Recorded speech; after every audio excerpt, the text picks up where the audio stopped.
1916. The world teetered on the brink of unprecedented conflict. But in America, the very idea of code-breaking remained largely an intellectual curiosity. Its unlikely birthplace was a sprawling estate in Geneva, Illinois, owned by the textile magnate George Fabian. A man of immense wealth and eccentric enthusiasms, Fabian established Riverbank Laboratories, a private think tank dedicated to science and, often, the speculative. It was here that Elizabeth Smith, a restless young woman from the Midwest seeking a life beyond the conventional, found her calling cold. Her journey into cryptology began with a Shakespearean folio and a quest to debunk the theory that Francis Bacon was its true author. Fabian had hired an ardent proponent of this theory, Elizabeth Wells Gallup, a former schoolteacher convinced of hidden ciphers. Enter William Friedman, a young polymath initially focused on genetics. Together, Elizabeth and William meticulously dissected Gallup's theories. They soon confirmed her methods were baseless. The Baconian theory, for all its intrigue, was a dead end. Yet, in the process of disproving it, the Friedmans unwittingly laid the foundations for serious American cryptanalysis. They learned the intricate patterns of the Vigenère square, the binary principles of Bacon's own ciphers, and the historical precedent of devices like Jefferson's cipher wheel. When the United States entered the Great War in 1917, Riverbank transformed from an eccentric estate into a crucial incubator for military code-breaking. The strategic importance of this work had been underscored globally just months earlier, in January 1917, when British intelligence decoded the Zimmermann telegram. This German message, proposing a German-Mexican alliance and offering American territory, was a pivotal factor in the U.S. decision to declare war. Inspired by these events, the U.S. Army quietly began building its own code-breaking bureau, with figures like Herbert O. Yardley and Joseph Morborgny. The Friedmans, now married, were at the heart of this nascent field. After the war, in 1921, they moved to Washington to work for the Army, applying their expertise to the nation's fledgling intelligence efforts. But this vital work was far from secure. In 1929, Secretary of State Henry Stimson made a fateful decision. He ordered the closure of Herbert Yardley's highly successful operation, declaring, "Gentlemen do not read one another's mail." This moralistic stance, while perhaps principled, would create a profound intelligence vacuum. It exposed a critical flaw in America's approach to national security. 2 years later, in 1931, Yardley exposed the secrecy with his controversial book, The American Black Chamber. Ironically, this public disclosure only reinforced the necessity of a robust, albeit clandestine, U.S. cryptology, further cementing William Friedman's role as its future leader. The myth that intelligence was a domain solely for men or for established government agencies was already quietly being challenged by the pioneering work of individuals like Elizabeth Friedman and her equally brilliant contemporary Agnes Meyer Driscoll. While William Friedman continued to rebuild America's cryptologic capabilities, his wife, Elizabeth Friedman, embarked on her own crucial path. During the era of Prohibition, a loophole in the law outlawed the consumption of alcohol but not its supply. This created a lucrative market for criminal organizations known as rum runners. From 1927, Elizabeth Friedman was recruited by the U.S. Friedman was recruited by the U.S. USB, Coast Guard, and later worked for the Justice and Treasury Departments to decipher the coded radio messages of these maritime smugglers. Her efforts led to successful prosecutions, demonstrating the potent application of cryptanalysis in law enforcement. At the same time, another formidable woman, Agnes Meyer Driscoll, was charting a parallel course in naval intelligence. Born in 1889, Driscoll possessed an extraordinary intellect, studying mathematics, music, physics, and foreign languages at Ohio State. During World War I, she served as a chief yeoman, and later transitioned to the Navy's code and signal section, learning to both make and break codes. The distinction between a code and a cipher is crucial to understand. A code replaces entire words or phrases with designated code groups, while a cipher rearranges or substitutes individual letters or numbers, and code replaces entire words or numbers. Driscoll quickly proved her exceptional talent, even famously breaking a supposedly invulnerable enciphering machine invented by Edward Heben.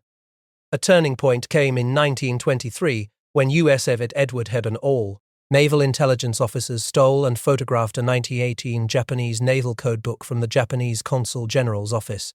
This intelligence coup set the stage for Driscoll's life work.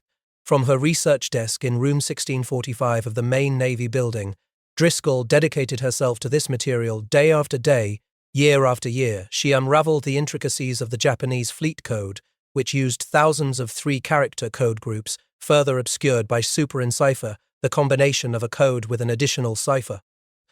Driscoll recognized the Japanese use of columnar transposition, a method of encoding messages by writing code groups horizontally and then transmitting them vertically using a grid. Japanese codebooks were periodically burned and new ones issued, forcing codebreakers to start anew with each change. Yet Driscoll persisted. By June 1939, as Europe plunged towards war with Poland occupied and France fallen, the Japanese introduced a new formidable system. This fleet code used 35-digit groups, further complicated by an additive method. Each code group had a separate 5-digit number from an additive book, non-carrying added to it, meaning, for example, 8 plus 7 equaled 5, not 15. Driscoll's initial breakthrough on JN-25 took less than a year. Her analysis was so critical it was described as the first break, made by Mrs. Intucalm but Driscoll. By late 1940, the JN-25B version had introduced new complexities, and critically, in early December 1941, just days before Pearl Harbor, the Japanese changed their additive books. This highlights a chilling historical what-if. If the Japanese had changed both their codebook and cipher keys on December 1, 1941, the war in the Pacific would have gone much, much worse. America, however, was not entering the war entirely blind.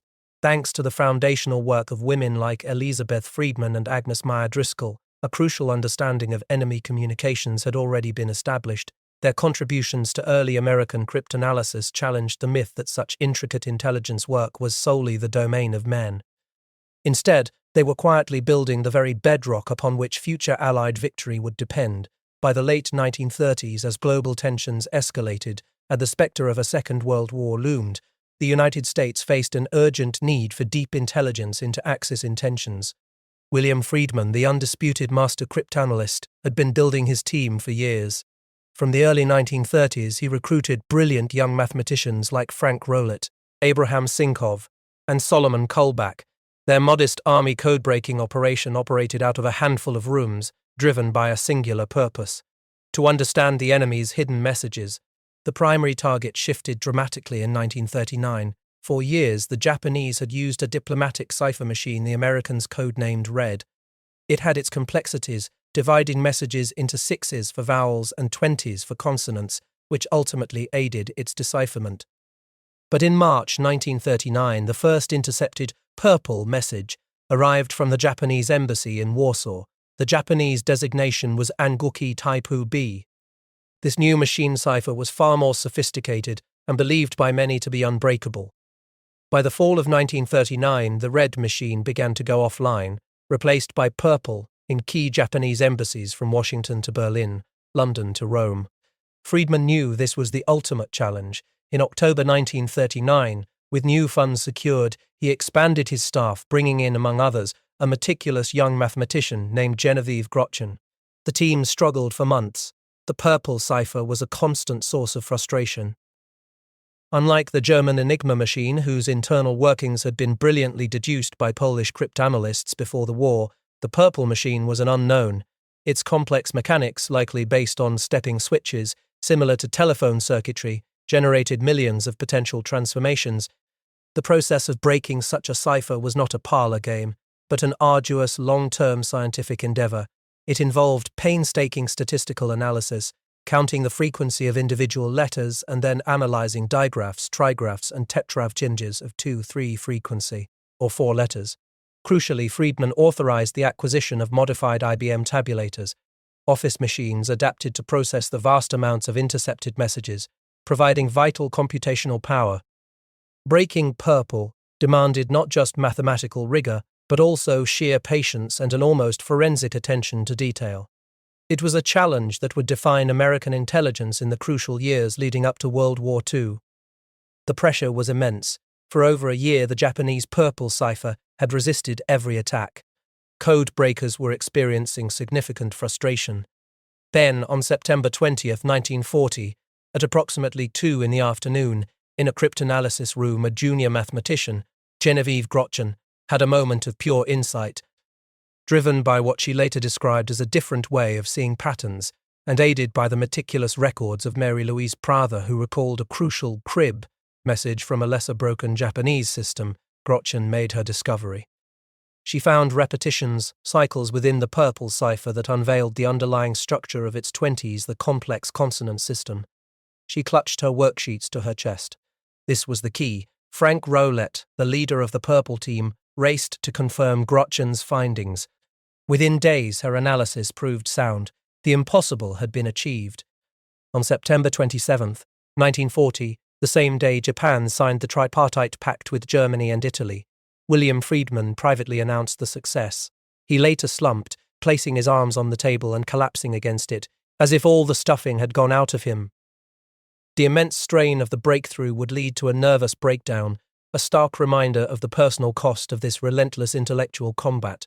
Within 2 weeks, a facsimile purple machine was constructed. This allowed American codebreakers to decrypt a constant stream of critical Japanese diplomatic intelligence. Early in 1941, a deciphering machine was clandestinely transported to Britain, extending the reach of this vital intelligence to the Allies. The Purple Break became the most important source of strategically valuable, long-term intelligence for the Allied powers. Known internally as magic summaries, these reports provided unprecedented insight into Japanese war plans, their potential alliances, and crucially the messageons of fascist and collaborationist government. General Baron Hiroshi Oshima, the Japanese ambassador to Germany, unwittingly became one of the Allies' most valuable assets. His detailed reports back to Tokyo on German fortifications, war production capabilities, and strategic intentions were read by the Americans almost as quickly as by his own government. This intelligence profoundly shaped Allied strategy, even providing crucial details for operations like the D-Day invasion. By April 1941, Genevieve Grotchen was promoted to principal cryptographic clerk, a small but significant recognition of her pivotal role. Her achievement, and the tireless work of her colleagues, many of them women, demonstrated that code-breaking was far from a male-only domain or an insurmountable task. The sheer scale of this operation was staggering. From 181 codebreakers in 1941, the Army's team would expand dramatically. Eventually, at Arlington Hall, they would work on codes from some 25 nations. Despite the critical importance of this work, inter-service rivalries persisted. The Army and Navy, in an absurd compromise, even agreed to break purple ciphers on alternating odd and even days. While magic provided unparalleled insight into diplomatic thinking, it did not, crucially, predict the attack on Pearl Harbor due to a lack of direct military communication with diplomatic channels. But the stage was now set. America possessed an intelligence weapon that would prove indispensable in the war to come. Then came December 7, 1941, the devastating surprise attack on Pearl Harbor. This single event exposed a profound intelligence deficit and the catastrophic consequences of America's inadequate intelligence apparatus. It was a stark wake-up call, but the seeds of a new strategy had already been planted. Just a month prior, in November 1941, even before the attack, the US Sire, the US Dire Navy had begun a truly unprecedented initiative.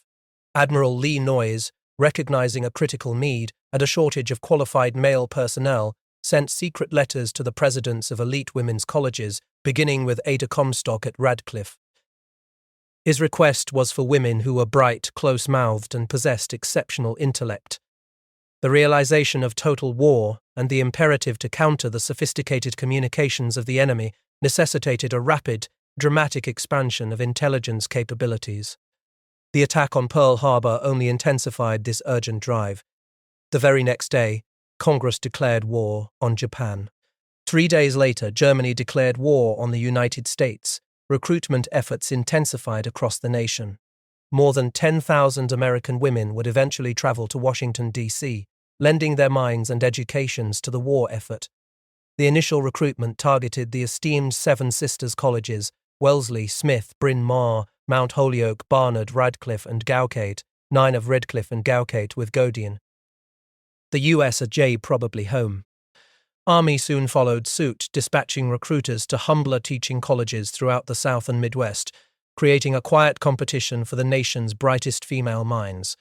These women, like Frances Steen, a Gotcha biology major whose brother was on convoy duty, or Edith Reynolds, a Vassar student recruited at just 16, came from diverse backgrounds. Dorothy Ramale, a math major from Indiana State Teachers College, represented the broader reach of these recruitment drives. Their task was to decipher an astonishing breadth of enemy communications, from German submarine captains to Pacific Island lookouts, from weathermen and skippers of rice ships to airmen in the heat of combat.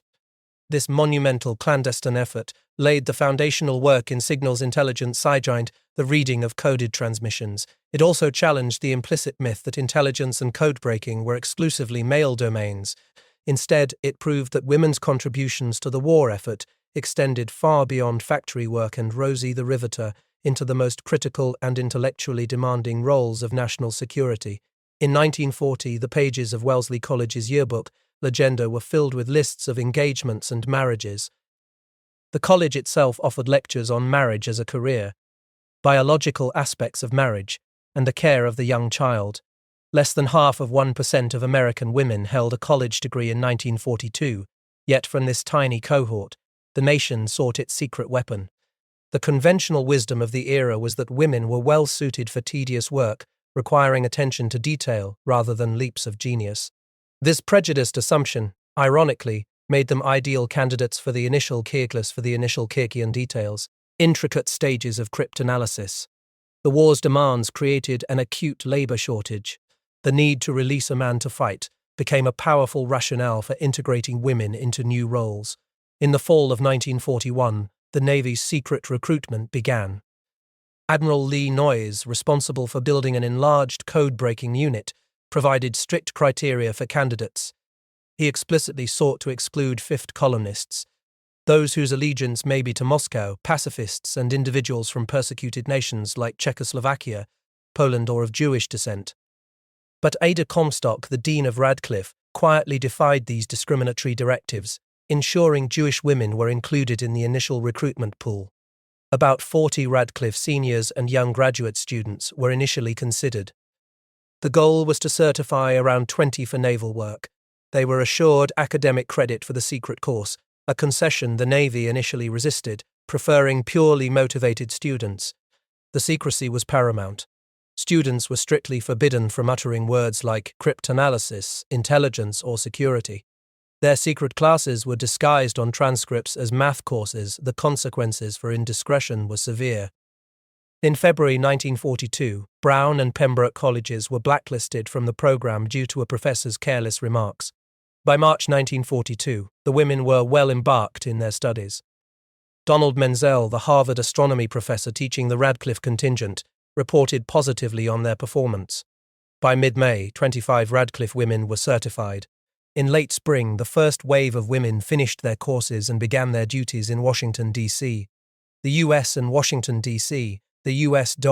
Army, meanwhile, was conducting parallel recruitment efforts, disguising job descriptions and creating a furious infighting and intense competition with the Navy for this specialized talent. This rivalry extended to appropriations and glory between various services and agencies. The initial work in Washington was often rudimentary, in crowded, temporary headquarters, where upturned wastebaskets served as makeshift furniture. Women were told they would be shot if they told anybody what they were doing.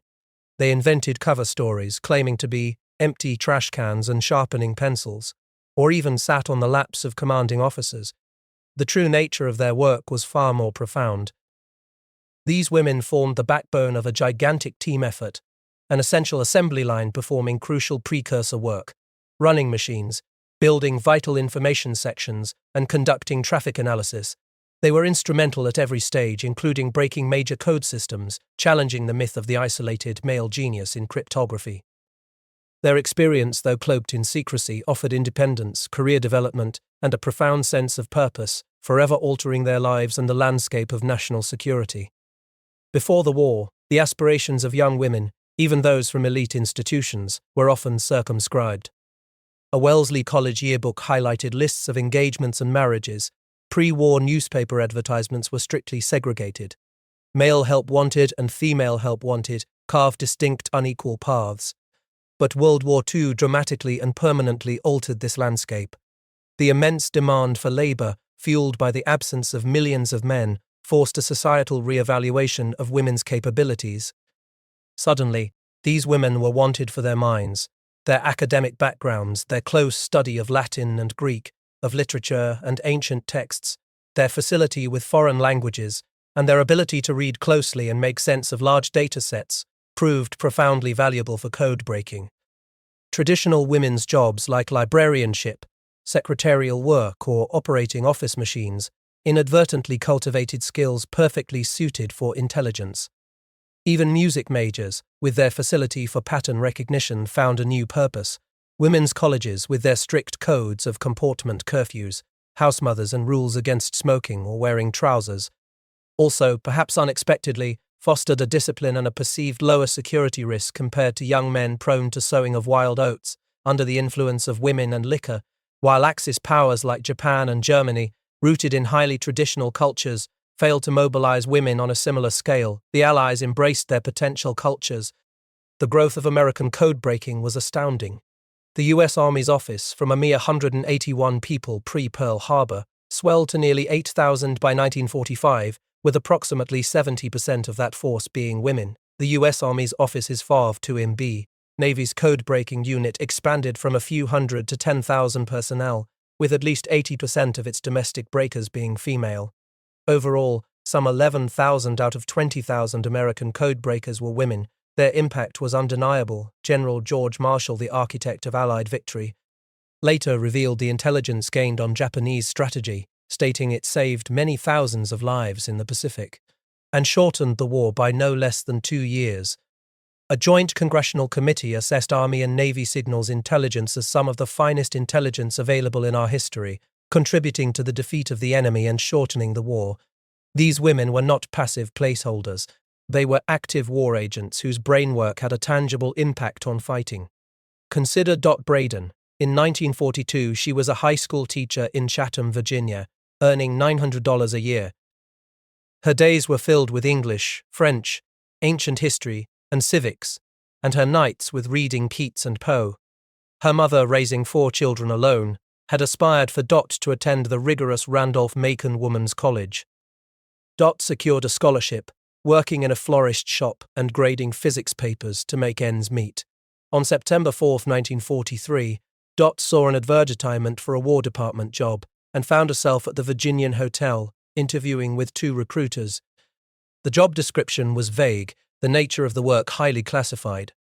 Her brothers, Boyd Jr. and John, were already in service. Even her dog, Poochie, was volunteered for the war effort. Dot was offered a position with the U.S. America Army Signal Intelligence Service at $1,620 a year, almost double her teaching salary. On October 11, 1943, she departed for Washington. She knew the form mentioned croptocracy, but had no real understanding of what that truly meant. Her arrival at Washington Union Station was a sensory explosion. The imposing here croptocracy, but had no real understanding of what that truly meant. The marble and white granite, the elevated statuary, the vast waiting room, the servicemen's canteen, and the ubiquitous poster, Americans will always fight for liberty. And everywhere the sounds of feminine voices announcing train arrivals, a subtle hint of the changing demographics of a nation at war. The myth that women's contributions to the war effort were limited to factory work, or that intelligence was an exclusively male domain, was about to be decisively debunked. Dot Braden's arrival in Washington, D.C. marked her entry into a world of absolute secrecy. She and thousands of other women were destined for Arlington, Washington, D.C. Originally a girls' finishing school, this site had been requisitioned by the War Department and transformed into the U.S. Army's massive clandestine intelligence center. Surrounded by a high, terrifying wire, it became, as some described it, a compound, almost like a little city. The influx of over 200,000 new war workers into Washington created an acute housing shortage. To address this, First Lady Eleanor Roosevelt championed the creation of Arlington Farms. Built on former agricultural research land, this hastily constructed dormitory complex became a duration residence for thousands of female war workers. Nicknamed Girl Town, or 28 acres of girls, it housed up to 7,000 women. New recruits like Dot Braden swore loyalty and secrecy oaths under the Espionage Act. The media often portrayed these government girls as wide-eyed rubes from the heartland, but the reality was far different. These were women of above-average intelligence who could be depended on in any position of trust. They were sought for their clear, bright mind, their alertness, adaptability, and willingness to take supervision.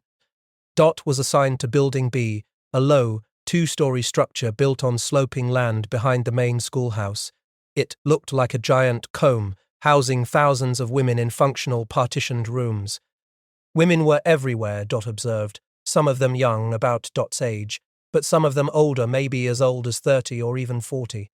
Arlington Hall soon became the largest clandestine message center in the world. Its operators intercepted messages from Nazi Germany, Japan, Italy, occupied Vichy France, Saudi Arabia, Argentina, neutral countries like Switzerland. Dot's initial tasks involved stripping American encryption from messages, then sorting enemy messages, recognizing digits, and discerning patterns. She was assigned to Department K of Section B2, her ultimate mission, breaking codes that directed merchant ships in the Pacific. This was not a field newly open to women. Rather, the U.S. or Navy's initial recruitment of women in 1941 and the subsequent massive expansion at places like Arlington Hall was built upon a long-standing and foundational role women had played in American code-breaking from its very inception.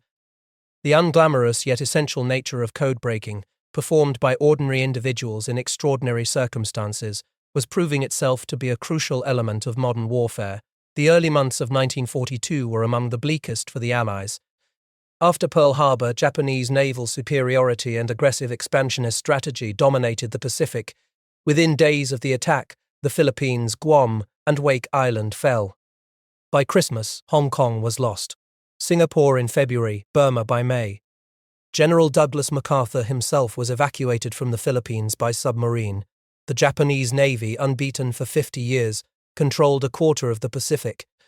Japanese Foreign Minister Shigenori Togo requested propaganda material to exploit American vulnerabilities, noting a growing unease and the dissipation of post-Pearl Harbor unity. Meanwhile, in the Atlantic, German U-boats unleashed a devastating campaign. Described by Churchill as the most worrying aspect of the war, the Battle of the Atlantic was believed to determine the European war's outcome. German Admiral Karl Donitz dispatched U-boats to the unprotected U.S. Tace boats to the unprotected U.S. of Chair East Coast, initiating the happy time. Freighters, tankers, trawlers, and barges were sunk faster than American shipyards could produce Liberty ships. North Carolina's Outer Banks became known as Torpedo Junction. The legendary Enigma machine, a portable battery-powered German cipher device, relied on multiple rotors and a daily changing key. It generated millions of potential letter transformations and was considered unbreakable. Yet, as early as the 1930s, Polish cryptanalysts, led by mathematician Marian Rejewski, had broken the enigma, sharing their findings with the British and French before the Nazi invasion of Poland.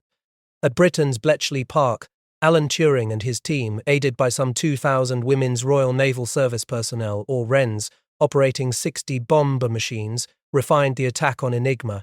But in February 1942, the German Navy added a fourth rotor to their U-boat Enigma machines, creating the Shark cipher. It proved impenetrable. For 8 months, from February to roughly October 1942, Allied codebreakers were blind to U-boat activities. It was an 8-month period of death and destruction and helplessness. In this atmosphere of dire urgency, Commander John Redmond sent urgent recruitment letters to female students in May 1942, emphasizing the important work waiting to be done. Rigorous selection and training ensued. Of 197 young women invited, only 74, known as SP4, survived the demanding correspondence courses and tenacity required to begin work as assistant cryptanalytic aides. They arrived in Washington, D.C., living in crowded hotels and boarding houses, working midnight day and evening watches in often unclean and cramped headquarters, counting cockroaches in bathrooms as part of their grim reality. Their training was intense, memorizing letter frequencies, using grills, and solving complex problems in polyalphabetic and diagonal digraphic substitution. Women like Margaret Gilman were assigned to the Shark cipher, attacking Nazi messages transmitted in the Bay of Biscay, using cribs, like Biscay Wetter to crack the seemingly unbreakable. Anne White translated German messages, including one from Admiral Donitz about a convoy near Greenland in winter 1942 to 1943, which sadly resulted in significant ship losses. But in the Pacific, the intelligence gathered from decoded JN-25 messages began to turn the tide. In early May 1942, these intercepts tipped off Admiral Nimitz about a Japanese fleet targeting Port Moresby. The subsequent Battle of the Coral Sea, fought from May 4 to 8, 1942, was the first naval battle conducted entirely by aircraft, with code-breaking playing a key role in informing American strategies. It was a tactical draw, but it inflicted heavy losses on Japan, checking their expansion towards Australia. This victory was followed by intelligence about a massive Japanese operation. A key puzzle piece was the two-letter geographic designator, AF. To confirm its target, a brilliant deception operation was launched. Midway Base was instructed to radio a plain English message about a water shortage. The Japanese quickly intercepted and reported this. AF is short of water, their message confirmed. A was Midway. Admiral Yamamoto's plan for a decisive attack on Midway, including a diversionary strike on the Aleutian Islands, was now laid bare. The extraordinary work of these codebreakers, many of them women, provided a crucial breakers and diver, often clandestine advantage, directly influencing major naval battles and demonstrating the profound impact of intelligence in modern warfare. The myth that cryptanalysis was too slow or ineffective in the heat of battle was about to be shattered on the waves surrounding Midway Atoll. June 4, 1942, the Battle of Midway began. Admiral Nimitz, armed with intelligence from decoded JN-25 messages, knew the targets, the dates, the debarkation points, and the rendezvous points at sea. He called this a priceless advantage. The Japanese, unaware that their codes had been compromised, believed they were attacking Midway while American aircraft carriers dashed the Hornet, Yorktown, and Enterprise lay in ambush. Japanese carriers, caught in the act of preparing for another attack, their decks crowded with bombs and fuel hoses, were consumed by massive fires. The victory was catastrophic for Japan. They lost 4 aircraft carriers, nearly 300 aircraft, and over 2,500 men. The United States lost 2 ships, 145 aircraft, and 307 men. Midway marked the end of Japanese territorial expansion. The war in the Pacific shifted dramatically from defensive to an American offensive campaign. Naval morale soared. Yet, this monumental victory was shadowed by profound political infighting in Washington, D.C. Joe Rochefort, head of the Pearl Harbor code-breaking unit who had correctly identified the Midway attack date, was sidelined and discredited by Washington-based intelligence officers Joseph Wenger and John Redman, who had initially miscalculated the date. Adding to the chaos, on June 7, 1942, the Chicago Tribune published a sensational story exposing the source of Midway's success. Walter Winchell later echoed this, broadcasting about intercepted and decoded messages that had changed the fate of the civilized world. This dangerous leak prompted a significant overhaul of JN-25 by the Japanese, temporarily complicating Allied intelligence efforts. Later, during the Battle of Guadalcanal, US of N.E. Wales and Complicus intemporarily Complicus, Marines discovered a cache of obsolete JN-25 codebooks, buried 6 feet deep. The war continued, and so did the relentless intellectual battle. After Midway, JN-25 became even more complex, divided into 5 channels. But codebreakers adapted. They exploited Japanese encoding errors, like sending plain messages alongside coded ones or using formulaic message patterns. They even used garble checks, a Japanese attempt to mitigate radio transmission errors, as an aid to decipherment. Agnes Driscoll, the pioneering cryptanalyst who had cracked earlier Japanese naval codes, suffered a severe car accident in 1937. By 1940, she was moved off JN-25 and assigned to Enigma, her influence waning as male reservists entered the field. Young officers who worked with her observed her changed personality and the deference mixed with dismissal she received. Frank Raven, a brilliant cryptanalyst who had previously broken the Purple Machine's daily key settings, was even instrumental in Driscoll's downfall. This tragic sidelining of a foundational figure revealed the persistent systemic issues within the Navy, where political maneuvering and personal animosities could eclipse in Belgic. Nevertheless, the ranks of codebreakers continued to swell. By the fourth quarter of 1943, 183 men and 473 women were working on JN-25 in Washington alone, with thousands more devoted to a myriad of other ciphers. The Battle of Midway had undeniably turned the tide of the Pacific War, a victory profoundly shaped by the clandestine efforts of codebreakers. But the full story of their sacrifices, especially the women, and the internal battles they fought, would remain largely hidden for decades to come. Despite the clear strategic necessity, the integration of women into the US's psyche, military was a hard-fought battle against deeply ingrained societal prejudices, prevailing fears about women's roles, their femininity, and perceived moral laxity fueled fierce opposition to their enlistment. But advocates like General Marshall, Congresswoman Edith Nourse Rogers, and First Lady Eleanor Roosevelt argued passionately for their inclusion. Marshall saw advantage in women's dexterity and their suitability for what he termed boring and routine telecommunications work. In May 1942, President Roosevelt signed the bill creating the Women's Army Auxiliary Corps, or WWII.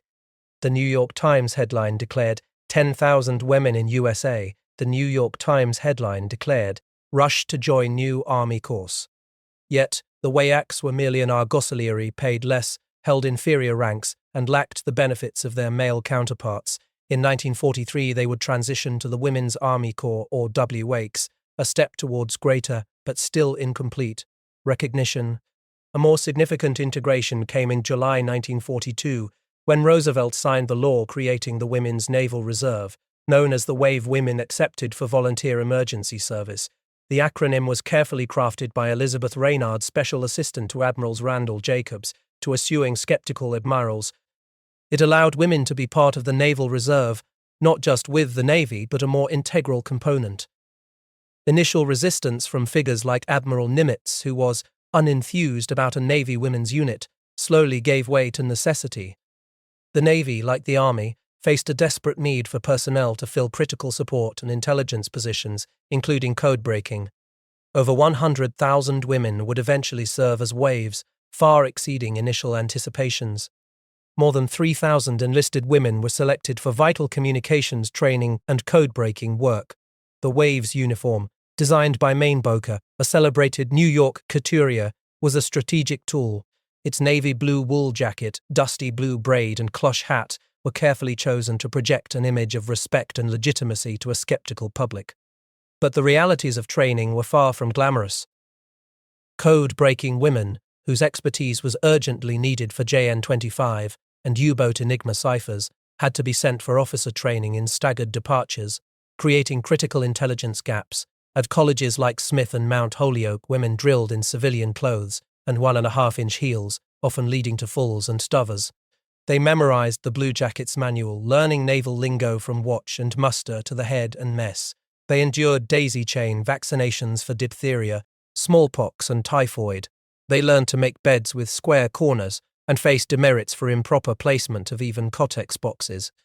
The experience was transformative. Ida Mae Olson's mother, for instance, had initially objected to her enlisting, believing only bad women join the service. But these women, chosen not just for good conduct, but often for their looks, were challenging every stereotype.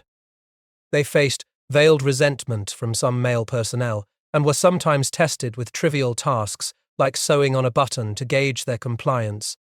Yet, despite these struggles, women like Ensign Fran Steen became the top officers in their units. They rigged parachutes, trained carrier pigeons, and operated radio receivers, proving their capabilities in countless roles. This vital wartime service dispelled numerous myths that women were unsuited for disciplined environments, that military service would damage their femininity, or that they couldn't perform demanding technical tasks. By filling essential roles, the WWIIs and WAVEs freed up men for combat and ensured the critical intelligence backbone of the war effort remained strong, forever altering the perception of women's roles in society. By late 1942, the Navy's code-breaking operations, like the Army's, were undergoing massive expansion. The Mount Vernon Seminary, another former girls' school, became its new headquarters. In February 1943, WAVES training was consolidated at Hunter College, signaling the Navy's deep commitment to integrating women into its ranks. The Naval Communications Annex in Washington, D.C., with its barracks housing 1,800 women, became a tightly controlled environment. Here, women like Dot Braden and Ruth Weston, known affectionately as Crow, worked in a world of absolute discretion. They processed top-secret U.S. Navy messages. These messages painted a starkly different picture of the war's true progress than what was reported in the public news. While propaganda assured the public of victories, the codebreakers knew the bitter cost and understood that the war was far from won. They learned that propaganda was not just for the enemy. The contributions of these women were direct and profoundly impactful. In a critical breakthrough, a Waves codebreaker named Betty Hyatt, working on a forward-deployed team, captured an up-to-date JN-25 codebook from a downed Japanese plane. This singular act allowed for the decryption of a vast number of previously unreadable messages. The intelligence gained from these efforts was nothing short of astonishing. It enabled the interception and destruction of Japanese supply ships and convoys, almost from the beginning of the war. One particular triumph was the total destruction at sea of a convoy carrying 40,000 Japanese troops, dispatched to Leyte after General MacArthur's landing. This was a direct result of intelligence provided by codebreakers. Their brainwork, often unseen and unheralded, directly contributed to severing Japanese supply lines, enabling Allied advances in the Pacific, and undeniably saved tens of thousands of American lives.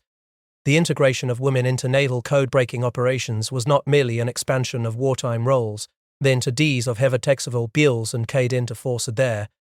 It demanded immense personal sacrifice, fostered professional growth, and confronted entrenched societal norms. Their largely unrecognized yet immense contributions to the war effort laid the foundational work for modern signals intelligence and forever shaped the early culture of the National Security Agency. Their story is not just one of national triumph, but of profound individual transformation, a testament to the power of intellect, resilience, and the enduring legacy of women who answered a secret call to serve their nation. To answer that call, the United States Navy undertook an unprecedented recruitment drive. They sought intellectual prowess from America's leading women's colleges. Institutions like Barnard, Bryn Mawr, Mount Holyoke, and Radcliffe received discreet inquiries. Smith, Wellesley, Goucher, Vassar, and Wheaton were also tapped. This targeted outreach stemmed from an urgent, strategic need for intelligence. The escalating demands of World War II required deciphering complex enemy communications. Traditional mail channels simply could not fill the immense personnel gap. There was a dire shortage of qualified male personnel available for these specialized roles.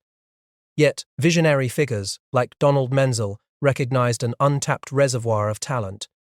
They understood that American women possessed the intellectual rigor required.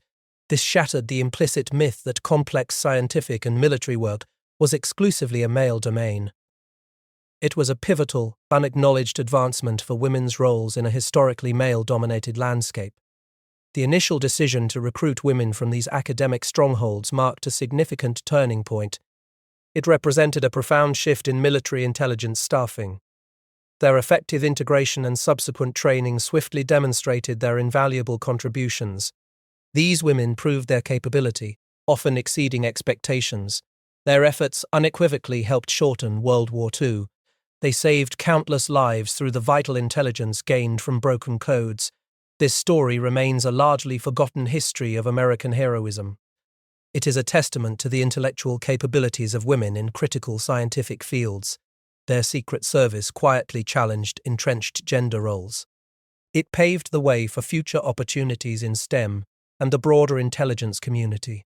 Their legacy profoundly shaped the subsequent development of modern America. It was built upon experiences and skills gained in a field once entirely inaccessible. The urgent demand for analytical skills spurred an unprecedented recruitment drive.